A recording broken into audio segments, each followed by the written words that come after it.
En el Evangelio, según San Lucas, capítulo 2.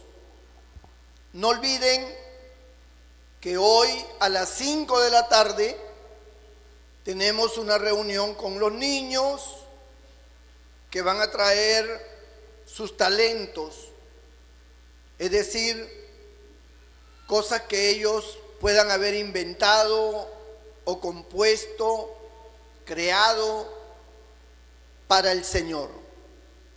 Y yo los espero a las 5 de la tarde. Ojalá la mayoría de los niños esté involucrado. De repente no, pero no importa si son muchos o poquitos, igual. A esos niños esforzados los vamos a premiar. Porque ellos tienen que aprender a comenzar a hacer cosas para Dios. Porque en el mundo, los profesores en los colegios los preparan para hacer cosas para el mundo. Para bailar para el mundo, contornearse, para tener folclore, para dar poesías a algún héroe, para hacer alguna labor manual, para alguien en particular, para la directora, director o para los profesores. Pero acá queremos trasladar todas esas capacidades para el Señor. Que ellos aprendan a hacer cosas para el Señor.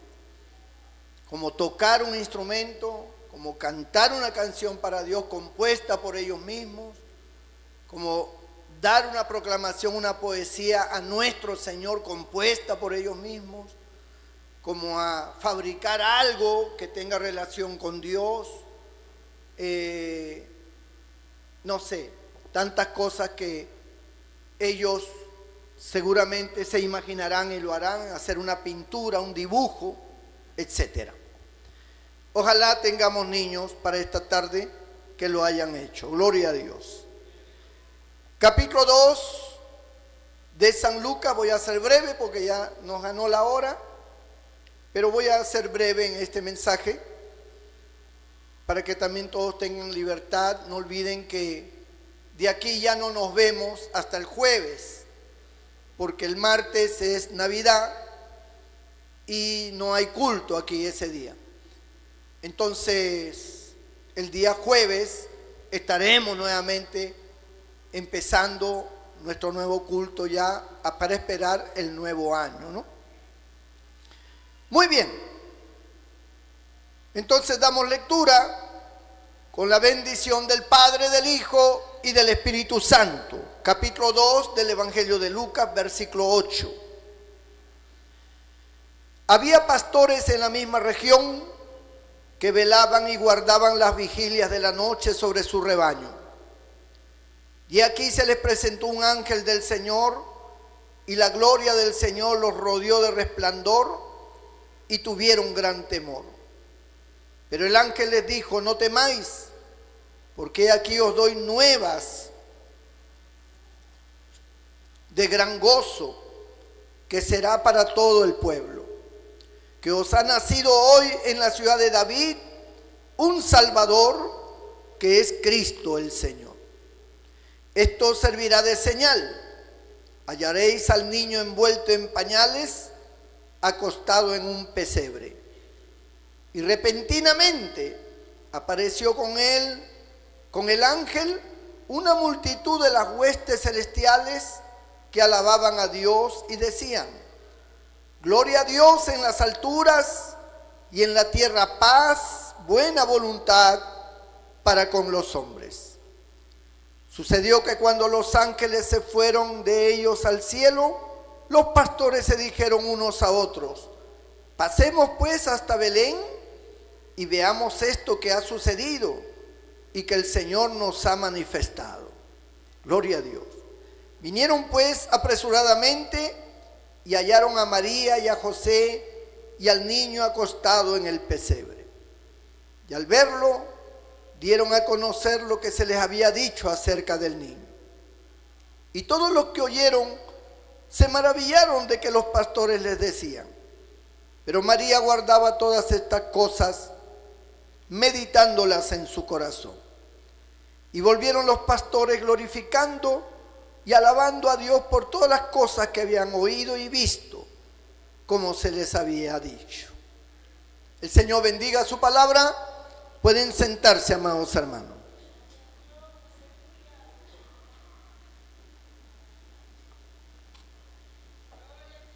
Todavía estamos un poquito afectados de la voz. Gloria al Señor. Es interesante ver el relato de Lucas. Lucas era un médico de aquel entonces. Él escribió 2 cartas. Él escribió el Evangelio de Lucas, como así se le llama, uno de los evangelios. Y escribió, o sea, la misma carta, pero en 2 partes. La primera parte, que es el Evangelio, donde él relata todo lo que es el nacimiento, la vida, la pasión y muerte de nuestro Señor Jesucristo. Y se lo relata a un hombre llamado Teófilo. A él escribe y le relata estos hechos. Y al mismo tiempo, en una segunda parte de la carta, habla acerca de la historia de cómo se inició la iglesia a través de los apóstoles y todas las formas que usaron para llegar a los nuevos continentes, a las nuevas ciudades, aún a los gentiles, los paganos, y cómo esta obra del cristianismo creció y se desarrolló. Y ahí concluye Lucas su carta a este hombre llamado Teófilo. Y claro, Lucas trata de ser bastante sencillo en su comunicación de esta carta, para que Teófilo pudiera comprender fácilmente cómo fueron los acontecimientos reales con el nacimiento, en este caso, de nuestro Señor Jesucristo. Y Lucas da detalles de algunas cosas que era importante, bendito sea el nombre del Señor, ¿no? Entonces, nosotros hemos leído desde el verso 8 en adelante, pero si lo leemos desde el verso 1, vamos a descubrir algunas cosas que Lucas también menciona y que no están por gusto, como por ejemplo el versículo 1, donde dice: aconteció en aquellos días que se promulgó un edicto de parte de Augusto César, que todo el mundo fuese empadronado. Esto, como detalle en el Evangelio, no está por gusto. Dios sabe lo que está manifestando en este Evangelio. ¿Y qué era lo que pasaba? Lo que pasaba es que José y María tenían una situación bastante complicada, porque María había salido embarazada y de hecho esa criatura no era de José, y María había salido embarazada antes de casarse. Entonces esto generó una situación bastante complicada, porque cuando una mujer estaba desposada, es decir, pedida para el matrimonio, se le consideraba como una mujer casada ante la ley, aun cuando todavía no había concluido ese acto, no se había hecho la ceremonia, pero ya basta que ya estaba fijada la fecha y ya estaba ella pedida como novia para ser la esposa de alguien. Ya eso le consideraba ante la ley como una mujer casada con una gran responsabilidad. La ley tenía 2 tipos de ejecuciones cuando se cometía algún tipo de pecado. 2 de los pecados que se mencionan en la ley son el adulterio y la fornicación. El adulterio tenía pena capital, pena de muerte. Toda persona que cometía adulterio tenía que morir apedreado. Eso decía la ley. Sea hombre o mujer, tenían que morir apedreados. Pero la fornicación, que era un pecado grave, no estaba editado como pena de muerte en ese tipo de casos, sino que la fornicación tenía una connotación menor. Los fornicarios simplemente, en el caso del hombre, tenía que pagar una multa en dinero por haber deshonrado a la familia de la muchacha, ¿no? Y en el segundo caso, tenía que tomarla como esposa, aun cuando haya sido de repente solamente una cuestión de placer del momento. Ella tenía que ser tomada como esposa y al mismo tiempo pagar una cantidad fuerte de dinero para honrar a la familia.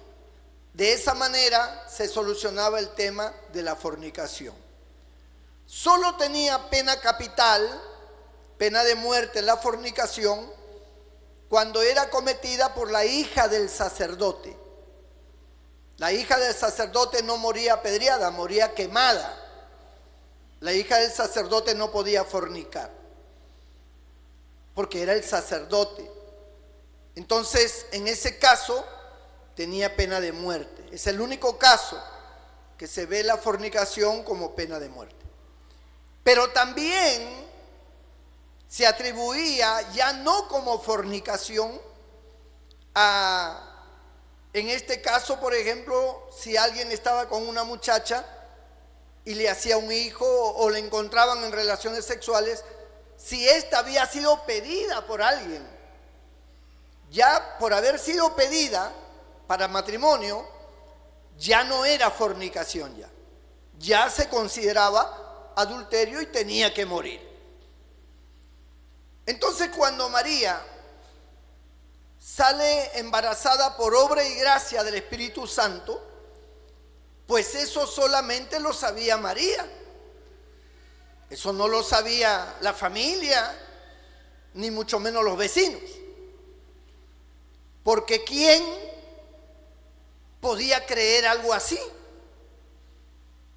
Que ella diga, bueno, yo he sido embarazada por el Espíritu Santo. Al igual que ahora, que una mujer diga algo así, pues es increíble, ¿no? O sea, no se puede creer.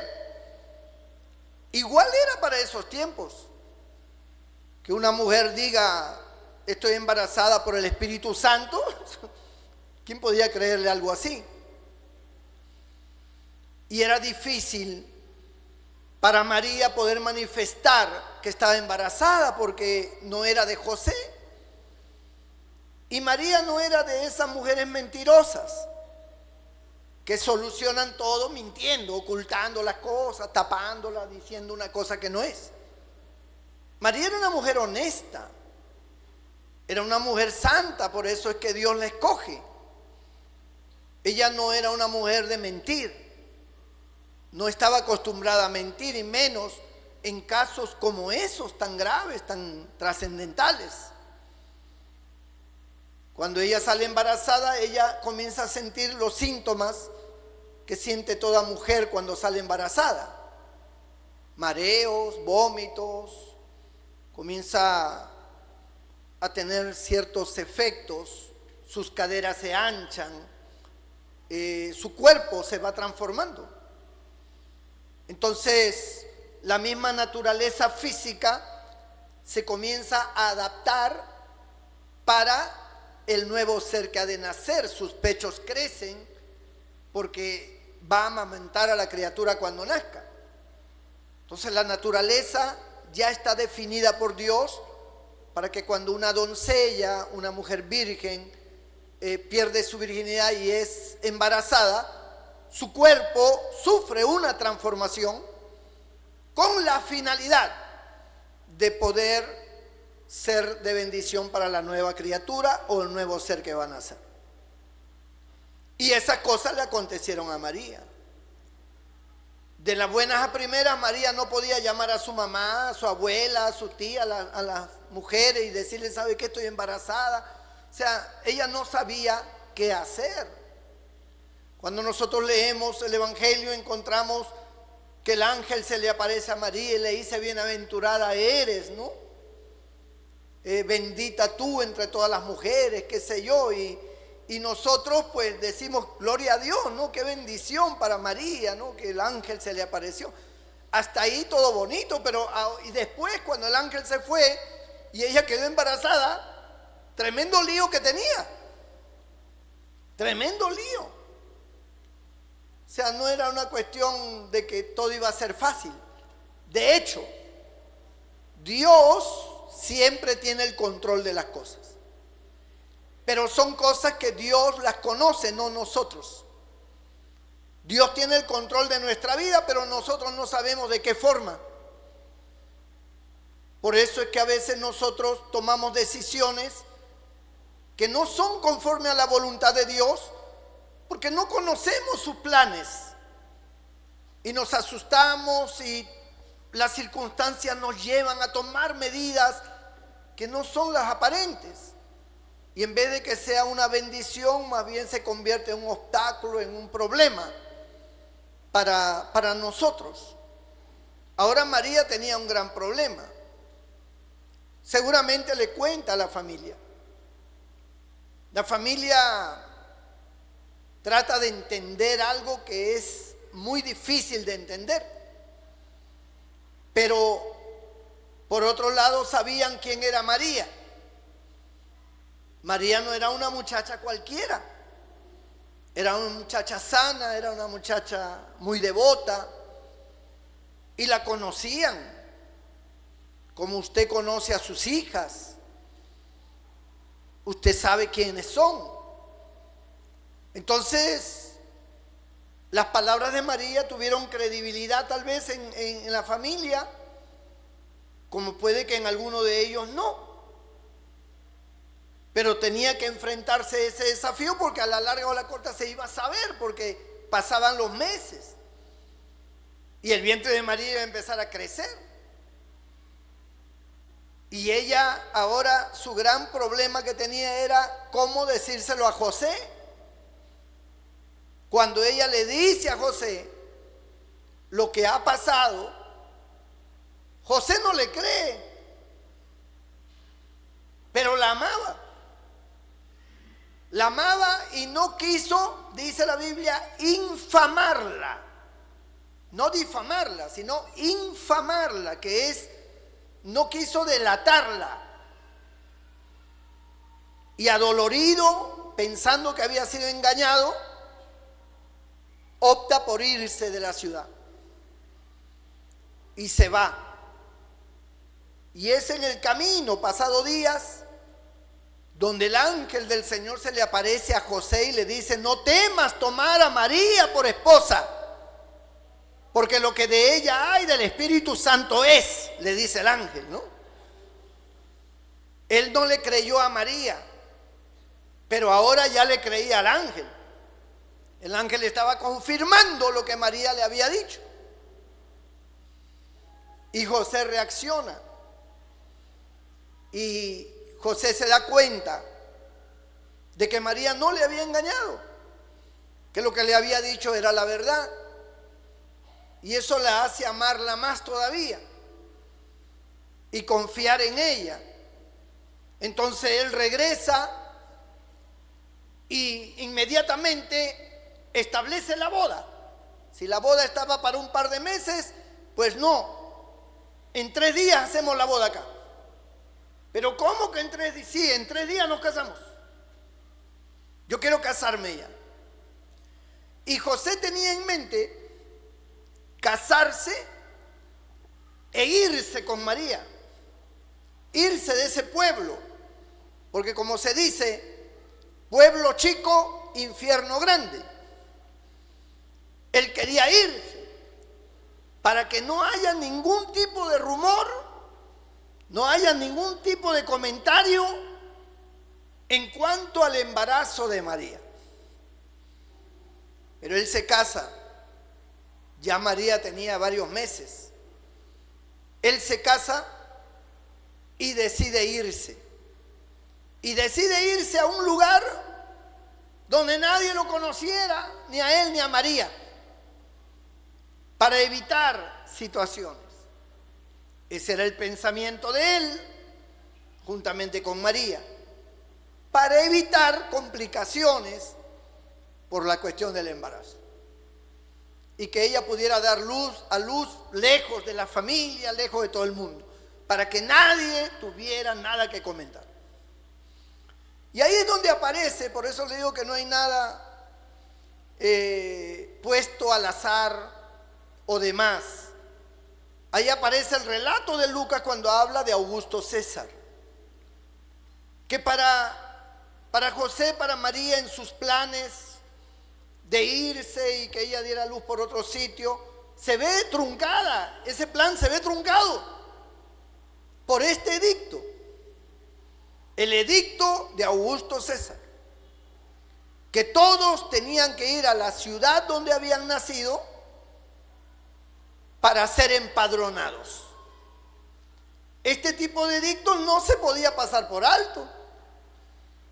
Ese tipo de edicto no era de que, bueno, yo no voy, no me empadrono. No. El que no se empadronaba era tomado como un revolucionario o alguien que estaba en contra del gobierno de Roma y era apresado. Era apresado y lo metían por años en la cárcel. Sí, esto no era una cuestión de juego. Con Roma, las cosas, todos los judíos tenían que caminar derechito con Roma. Que los romanos no entraban en situaciones. Y toda la gente comenzó a nivel nacional a movilizarse, cada uno a su pueblo, a su lugar.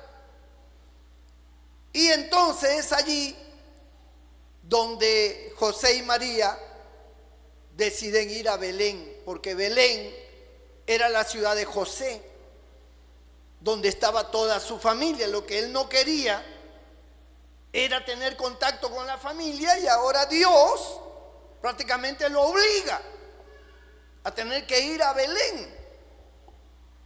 Y hay cosas que a veces nosotros hemos pensado y hemos dicho, no entiendo a Dios, ¿no? ¿Por qué Dios hace las cosas de esa manera, ¿no? ¿Por qué Dios me genera esta situación? ¿O por qué Dios permite esto? Si es algo que yo no quiero, es algo que para mí no me conviene, no es bueno para mí. Sin embargo, Dios como que nos introduce a cosas que a nosotros no nos gustan, que no queremos, pero Dios nos mete. Porque Dios sabe lo que hace. Porque Dios es un Dios santo, un Dios justo. Y Dios quiere que las cosas se hagan conforme Él las diseña. No como nosotros queremos o como nosotros pensamos. De ahí que nosotros decimos, no entiendo a Dios. No lo entiendo.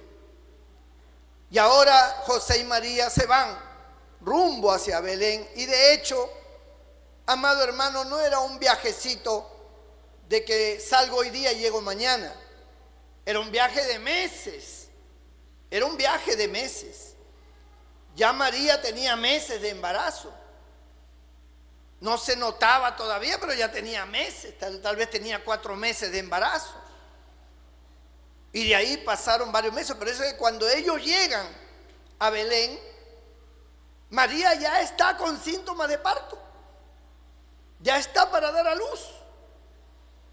Y ellos llegan ahí. Ellos no van a casa de ningún familiar a buscar ayuda, a buscar para que María diera luz ahí, porque José era de Belén. Pero sin embargo ellos no van a ninguna casa de ningún familiar de él. Ellos comienzan a buscar el mesón. ¿Qué era el mesón?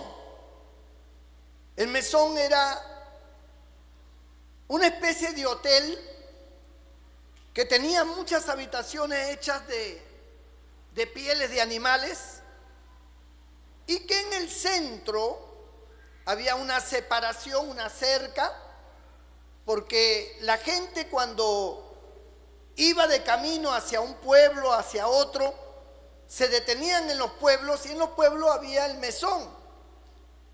Entonces la gente caminaba como ahora, que usted llega con su carro, con su camión, con su microbús, con su moto y busca un garaje donde dejar su carro, ¿no? Porque usted ha llegado, por decir, se va a Chota, usted no conoce a nadie en Chota y dice, ¿ahora dónde dejo mi carro? Voy a buscar un garaje para que allí pueda yo estacionar mi carro. Pues el mesón no solamente recibía a la gente que llegaba cansada del viaje para hospedarse ahí, sino que el mesón tenía una parte donde se colocaban todos los animales que ellos traían: los camellos, los burros, las mulas, algunos llevaban carneros, cosas. Entonces, todos esos animales eran puestos en el lugar del establo del mesón. Allí le cuidaban, era como el garaje para los vehículos. Y ahí le daban comida a los animales, le daban agua, se encargaban de los animales. Y al mismo tiempo tenían acceso a sus habitaciones, que eran las tiendas de pieles de animales, que estaban alrededor de todo lo que era el establo, ¿no? Que estaba separado, cercado exclusivamente para los animales. La Biblia dice que cuando José y María llegaron al mesón, no había para ellos lugar en el mesón. De hecho, que cuando dice para ellos, está refiriéndose a ellos como personas, no para los animales. Ellos no buscaban un lugar para los animales, buscaban un lugar para ellos. Y por eso el mesón estaba lleno, porque como había el empadronamiento, toda la gente se había agolpado de diferentes lugares para ser empadronado y llenaron pues los hoteles de ese tiempo. Y no había sitio para ellos en el mesón. Y ya ella estaba con todos los dolores, ya estaba dilatando, ya estaba a punto de romperse la fuente y para dar a luz. Y entraron en desesperación. Pero Dios sabía todo lo que iba a pasar. Dios sabía que no había lugar para ellos, que no había comodidad. Y porque en los planes de Dios estaba también definido que su hijo iba a nacer de la manera más humilde que podía nacer un niño. De hecho, nunca se escuchó en el Antiguo Testamento que un niño naciera en un establo. Nunca, eso nunca. El padre y la madre más humilde, más pobre, nunca dieron a luz en un establo donde estaban los animales. Sin embargo, 800 años antes de que naciera el Señor, ya el Señor había traído esa profecía. Porque el Señor, hablando a través del profeta Isaías, dice: el asno conoce a su amo, ¿no? Y el buey, el pesebre de su Señor. O sea, ya esas palabras de Isaías declaraban dónde iba a nacer el Mesías. Iba a nacer allí en el establo, donde estaban todos los animales. ¿Y cuál era el pesebre? El pesebre no era el lugar. El lugar era el mesón, el establo, el lugar donde estaban todos los animales. Ahí había estiércol de vacas, de toro, de bueyes, de camello, olor a puro animal. Porque era un establo, un sitio donde estaba lleno de estiércol, de paja para darle de comer a los animales. Ese era como un establo. Usted entra a un establo y lo que huele es pues animales. Eso era. Y el pesebre era la vasija donde comían los animales. En esa vasija larga, ancha, la llenaban de follaje, de hierba, y ahí metían el hocico los animales y ahí comían.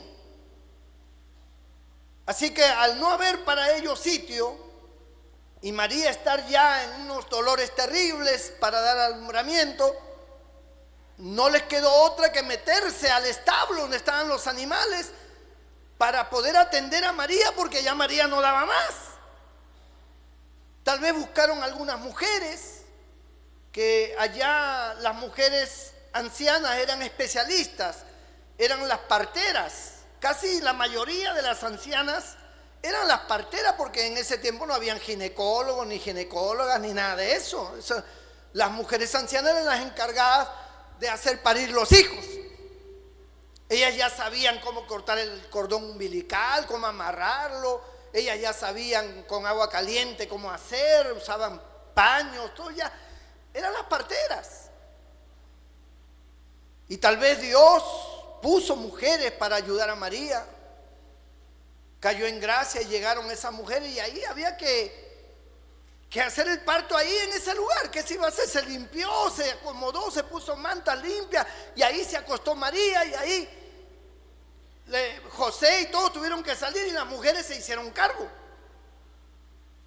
Y nació el Señor en ese lugar donde estaban los animales.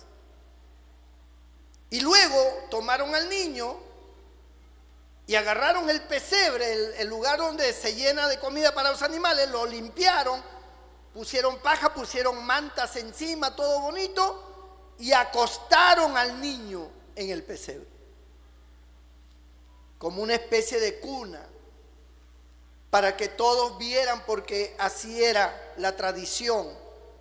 Todos tenían que ver al niño que había nacido. Sin embargo, momentos antes de que esto ocurriera, el ángel del Señor se aparece a un grupo de pastores que estaban pastoreando en las vigilias de la noche. Estos pastores se preocupaban de pastorear a los corderos, a todos los animales, porque estos eran usados no solamente para cuestión de comer, sino específicamente para el comercio, para los sacrificios religiosos. Los pastores eran expertos en saber qué animal estaba adecuado para el sacrificio. Por eso es que en la mayoría de los casos, cuando uno estudia la tradición de los judíos en su forma de trabajo, se descubre que la mayoría de estos pastores no eran dueños de las ovejas, de los corderos, sino que los dueños eran gente importante, religiosa, que los contrataban a ellos para cuidar estos animales que iban a ir al sacrificio, y que la gente compraba para ir a sacrificarlo para sus pecados. Y tenían que ser animales aptos, porque el sacerdote los revisaba. Tenían que ser perfectos los animales para poder hacer el sacrificio en el templo y de esa manera expiar los pecados de la gente. Entonces la gente compraba, era un comercio único ese tema de los animales, como también era un comercio grande el cambio de la moneda, porque se usaba la moneda romana para todo tipo de comercio, pero existía la moneda judía que era usada específicamente con fines religiosos. Entonces, por ejemplo, si alguien entraba al templo, no podía dar una ofrenda económica con moneda romana, porque era una moneda pagana, y estaba la figura del águila idolátrica de los romanos. Esa moneda no era aceptada. Tenían que pagar con dracmas, tenían que pagar con una moneda judía para poder ser aceptada en el templo o en la compra de un animal para el sacrificio. Tenía que ser moneda judía. Por eso es que existían los cambistas en ese tiempo. Cuando el Señor, 30 años después, agarró un azote de cuerdas y comenzó a echar fuera los animales que los vendían para el sacrificio, y comenzó a volcar la mesa de los cambistas, y todas las monedas romanas y judías eran esparcidas, porque la gente venía a cambiar las monedas romanas por monedas judías, para poder comprar el cordero y para poder hacer cualquier tipo de actividad en el templo, en las cuestiones religiosas. No se podía usar moneda pagana. Entonces, encontramos aquí que esos pastores eran expertos en el tema de que el animal sea el mejor, el más adecuado para el sacrificio. Y ellos pastoreaban. Ellos tenían que tener esos animales bien alimentados, bien hidratados, porque eran animales especiales. Eso no era de que los pastores llevaban sus ovejas para luego venderlas en el mercado por kilos o para comer. No, esos animales eran cuidados específicamente para el sacrificio en el templo. Y eso era algo que tenía mucho valor de orden espiritual. Y la mayoría de ellos no eran los dueños. Ahora miren la connotación que hay.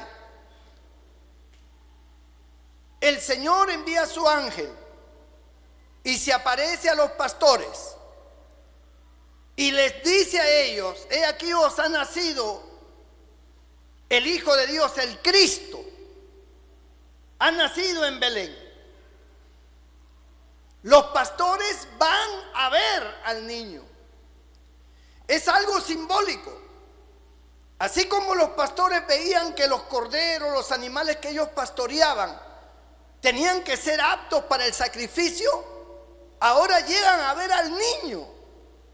El niño que 30 años después, Juan el Bautista dice: he ahí el Cordero de Dios que quita el pecado del mundo. Bendito sea el nombre del Señor. Entonces, esto tenía una connotación profética y espiritual. Por eso es que el Señor se aparece a los pastores que están en las vigilias de la noche. Y para que los pastores sepan que el que ha nacido es el Mesías, es el Cristo, un coro de las huestes celestiales aparece.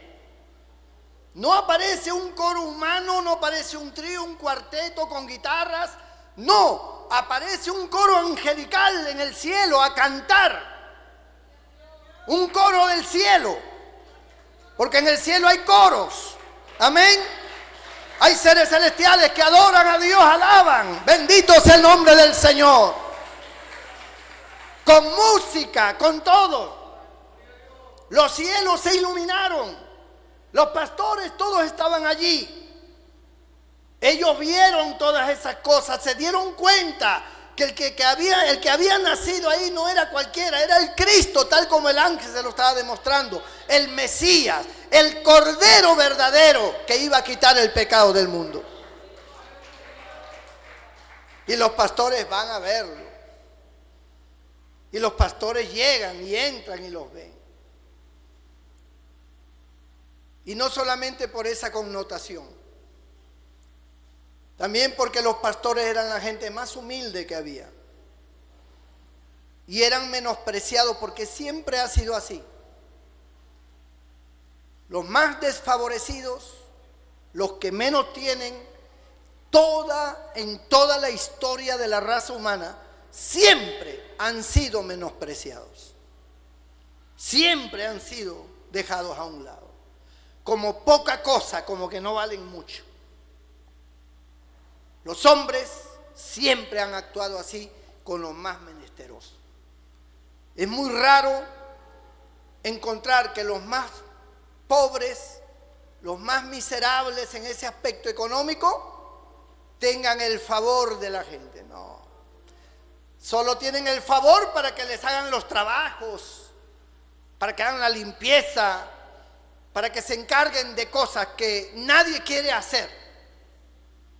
Y los explotan y le dan una miseria. Y creen que los están ayudando. Pero el trabajo de los más menesterosos es bastante fuerte. Por eso usted ve un ayudante de construcción, tiene que ser una persona fuerte porque es un trabajo bien fuerte. Cargar ladrillos, cargar cemento, cargar esto, hacer mezcla, mandado para acá, que corta esto, que corta lo otro, que trae madera, ¿y cuánto ganan? Una miseria. Una miseria.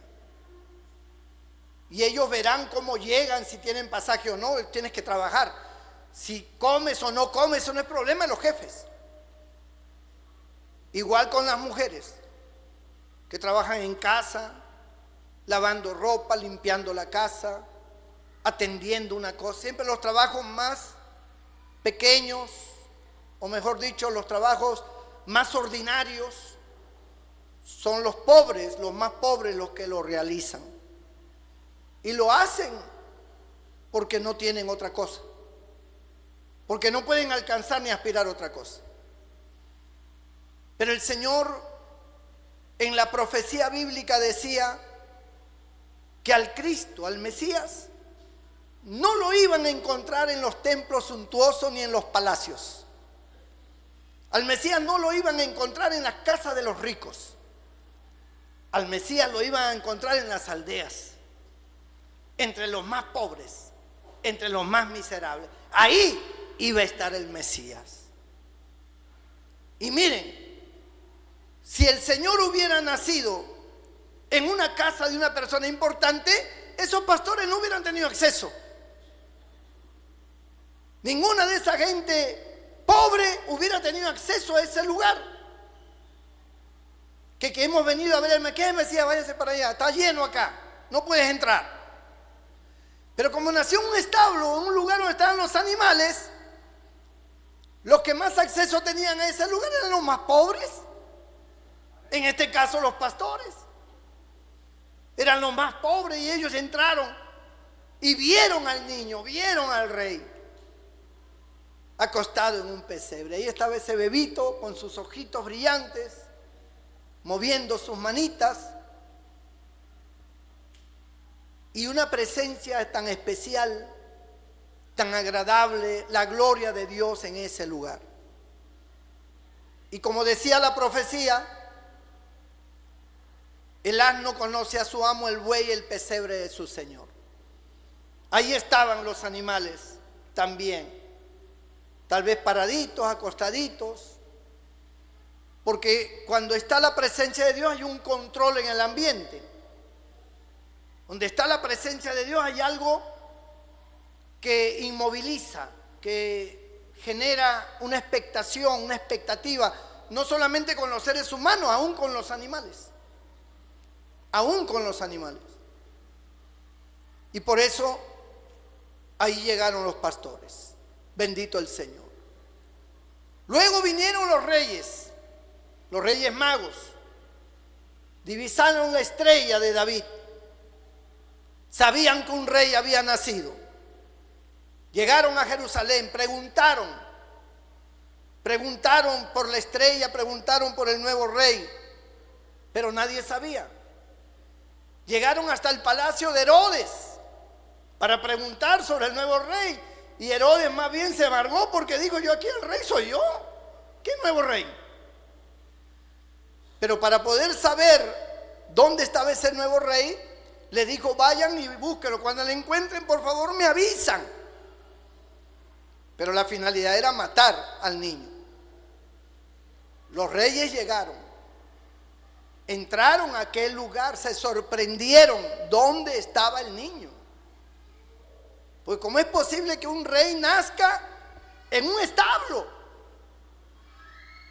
lleno de estiércol de animales? ¿Cómo?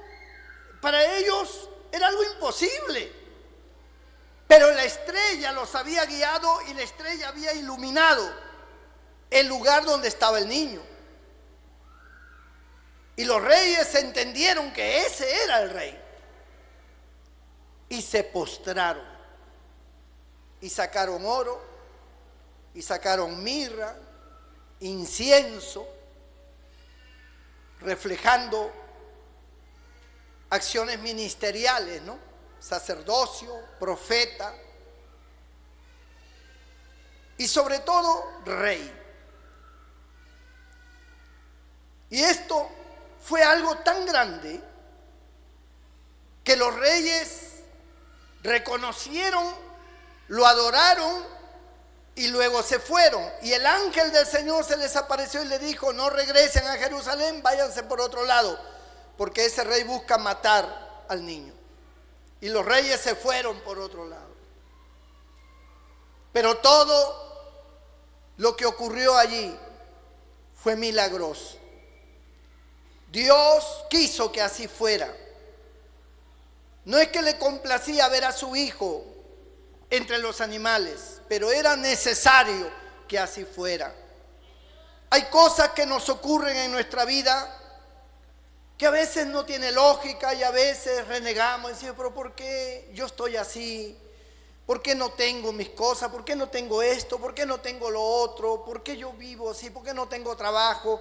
¿Por qué la familia está en esta situación? Hay cosas, como dije, no entendemos, no sabemos, pero hay cosas que Dios permite. Y Dios las permite para algo y por algo. Los reyes no podían entender por qué el nuevo rey estaba naciendo en ese lugar, pero Dios así había querido. Y era necesario que el Hijo de Dios naciera de lo más humilde posible, porque eso mostraba que Dios entendía a todos, desde el más humilde hasta el más rico. Dios entendía a todos y vino por todos. Entonces, nosotros tenemos un rey, tenemos un Salvador que vino de la forma más humilde y que se compadece de nosotros y que entiende nuestras necesidades, que entiende nuestros infortunios, nuestros problemas. Él vino precisamente para demostrar que Él tenía el poder para cambiar nuestras vidas, que siendo rico se hizo pobre para enriquecernos a todos. Alabado sea el nombre del Señor. Por eso es que celebramos la Navidad. La Navidad no la celebran los musulmanes, no la celebran los que adoran al Buda, no la celebran las religiones paganas que adoran otros dioses. La Navidad solamente la celebramos los cristianos, porque ese fue un día real en que Jesús nació, y porque Él nació es que nosotros celebramos ese día. No importa si no sabemos la fecha exacta, porque hay algunos que han surgido por ahí diciendo que la Navidad no se debe celebrar porque Jesús no nació un 25 de diciembre. Él nació en septiembre, Él nació no sé en qué fecha, según el calendario y la búsqueda que ellos han hecho. Pero no interesa qué día nació. Lo que interesa es que el mundo entero lo celebra el 25. No es el día en sí, sino el nacimiento en sí. Nosotros celebramos ese día con gran alegoría, con gran gozo, porque nació nuestro Señor, el más humilde de todos, el más pequeño, el más hermoso. Nació y fue puesto allí donde los animales comen, allí lo pusieron. Y ahí estaba el niño Jesús con sus ojitos abiertos, mirando a todos, que representaban en ese momento a la humanidad. Porque ahí estuvieron los más pobres como estuvieron los más ricos. Porque los reyes que llegaron eran ricos. Y ahí estuvieron. Y ahí estuvieron los animales, que son parte de la creación divina. Allí estuvieron todos los que tenían que estar. Y en esta Navidad estamos todos los que tenemos que estar. Lo reconocemos. Valoramos el día en que nació nuestro Señor. Le exaltamos y somos privilegiados de tenerlo a Él como nuestro Salvador. Bendito sea el nombre del Señor. Somos privilegiados. Nuestros hijos son privilegiados de que tengamos al Salvador. Inclina tu rostro, cierra tus ojos allí donde estás. Bendito el Señor.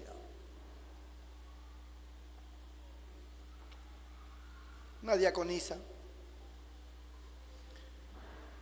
Hoy vamos a hacer una oración por todos los que hoy somos cristianos, por todos los que hemos creído en Jesucristo, nuestro Señor. Y recordamos esa fecha, así como en la Santa Cena recordamos su muerte, en la Navidad recordamos su nacimiento. Y estamos contentos de haber sido tenidos por dignos, no siendo dignos, haber sido tenidos por dignos de estar en estas fechas, como parte de Él, mirándonos Él con sus ojitos, confiando Él en nosotros, habiéndonos salvado y habiendo hecho de nosotros nuevas criaturas. Tal vez alguien se siente, por acá hermano, tal vez alguien se siente no digno, tal vez alguien se siente frustrado con la vida, se siente como que el cristianismo no le ayuda mucho, aparentemente.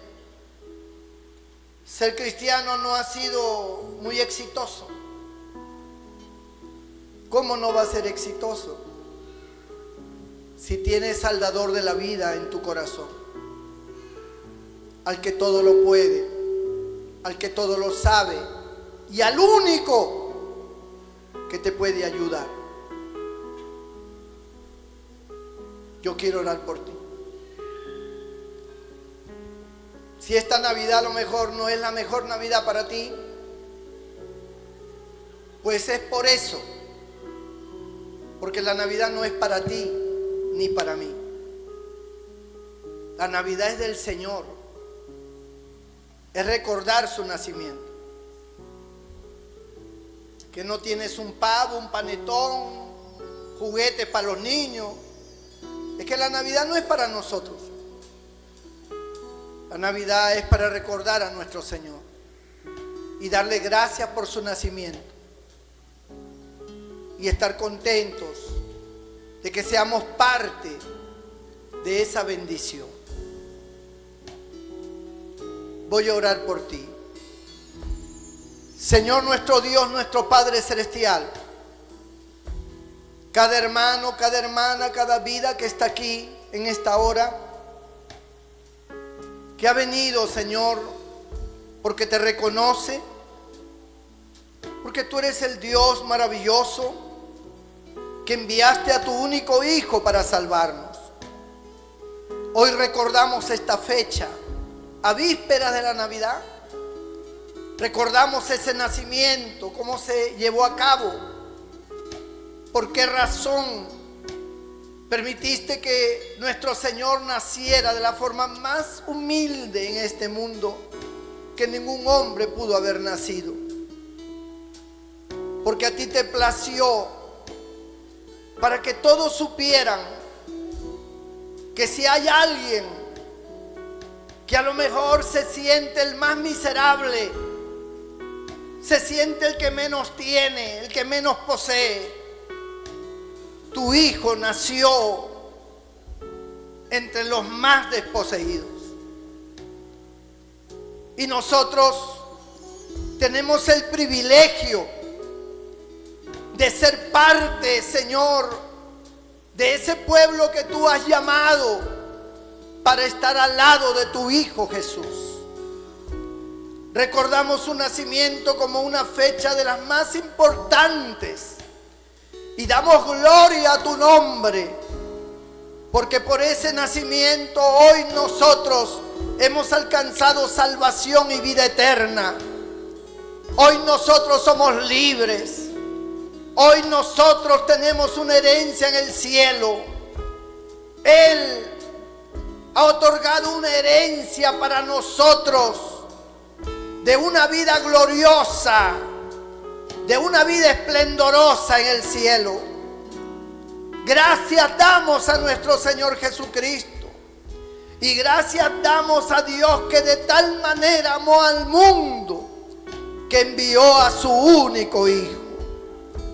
Bendice a mis hermanos, a mis hermanas, que nadie se sienta frustrado, que nadie se sienta infeliz, que tomen fuerzas, que tomen alegría y gozo de saber que su Señor fue el más humilde de todos y que Él es ahora nuestro Señor, nuestro Salvador, y que todos aquellos, sea cual sea el problema que tengan, el sufrimiento que tengan, pueden estar seguros que en Cristo Jesús hay solución, que en Cristo Jesús hay cambio, que en Cristo Jesús hay salvación.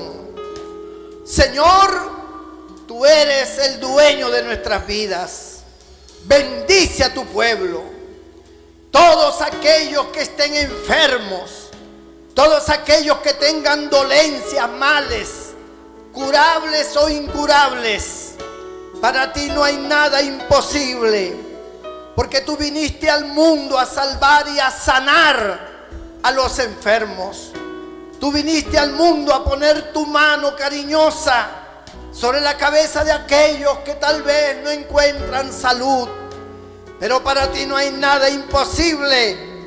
Y durante todo el tiempo de tu existencia, especialmente en tu ministerio terrenal, Señor, lo más que tú hiciste fue salvar y sanar a las personas, y lo sigues haciendo en todos aquellos que depositan su fe en ti, que creen en ti, sin duda ninguna.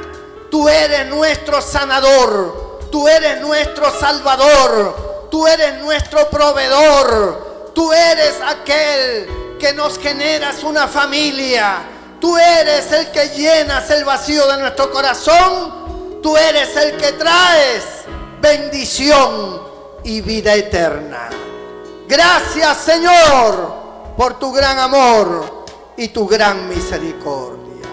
Toda la iglesia se pone de pie y le da un fuerte aplauso al Señor con todo su corazón.